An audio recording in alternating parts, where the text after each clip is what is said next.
Welcome to this edition of Africa 360, the current affairs show at the forefront of news from your continent, where we bring you stories making headlines and personalities from all across the African continent.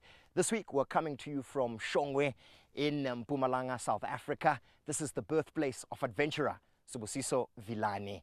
He's just completed what is considered to be the Grand Slam in adventuring, having completed the 3 Poles Challenge. I'm Chris Maruleng, and you're watching Africa 360. In this edition, he's a veteran of extreme adventures who's made history by climbing Mount Everest twice, making him the first black African to do so. Now, he's recently gone further into the world record books by reaching the North Pole. This week on Africa 360, we bring you renowned South African mountaineer and motivational speaker, Sibusiso Vilane. The cold is just the obstacle that I have to overcome because my dream is beyond that. All this and more coming up on Africa 360.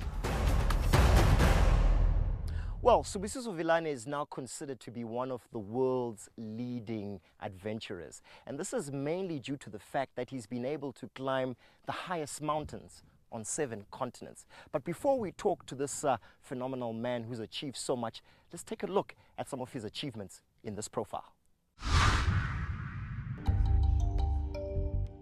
Sibusiso Vilane was born in Shongwe Mission Township in rural Mpumalanga, South Africa, but at the age of 4 relocated to Swaziland. Coming from a poor family that struggled to make ends meet, life was not easy for him growing up as a child.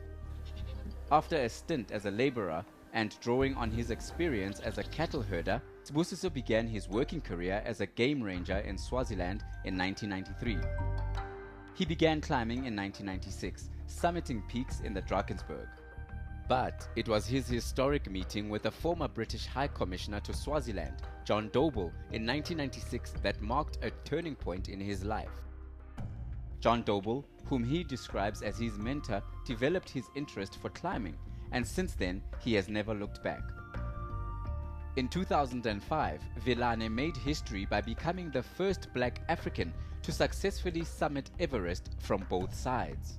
As if this was not enough, Sibusiso and his climbing partner Alex Harris became the first South Africans to walk to the South Pole unsupported.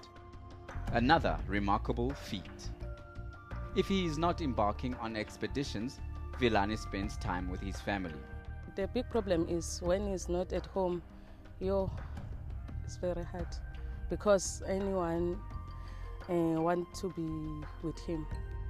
With Sibusiso having recently completed a Grand Slam of 3 Poles Challenge by reaching the North Pole and having climbed the highest mountains on 7 continents, it seems there is nothing stopping this incredible man from reaching even more greater heights.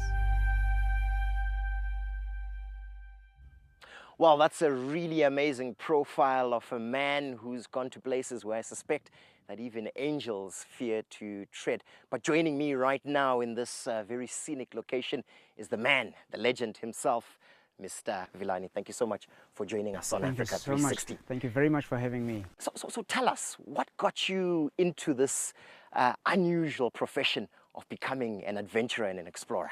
Well, Chris, I must say that I was never a keen mountaineer or an adventurer when I was young, but I was talked into becoming an adventurer by a person I met in a nature reserve in the small kingdom of Swaziland where I was working. He'd asked to be taken or accompanied on a walk, and when I went walking with him, he somehow identified this lying hidden talent within me because he thought I could climb mountains. But when he told me about that, I said, no, we black people in Africa don't really aspire to climbing mountains. What's in it for them? But then he put me on the spot when he said, well, Sibusiso, it may be a cultural difference, but isn't it amazing that in nearly 40 years since Edmund Hillary and Shepherd Tenzing Norgay climbed the highest mountain in the world, Mount Everest, it has not been climbed by an African. It would be there and then that I thought this is an opportunity for me to go out there and showcase Africa's talent and ability. If we've got the desire and the drive to do it, I thought we could climb Mount Everest as well. But that's an interesting aspect that you raise here, the fact that not very many black Africans decide to embark on the sort of adventures that you have decided to embark on. What was that thing that motivated you to make that unusual decision to actually give it a bash? When I made that decision, when I made that comment to him saying that, my friend, if I get the opportunity, I'll go do it.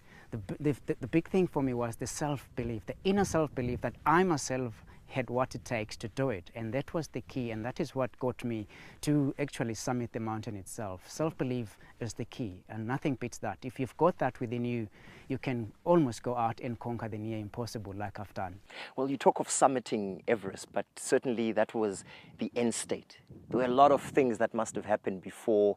What really got you into the adventure spirit, that got you into the idea of actually becoming a mountaineer?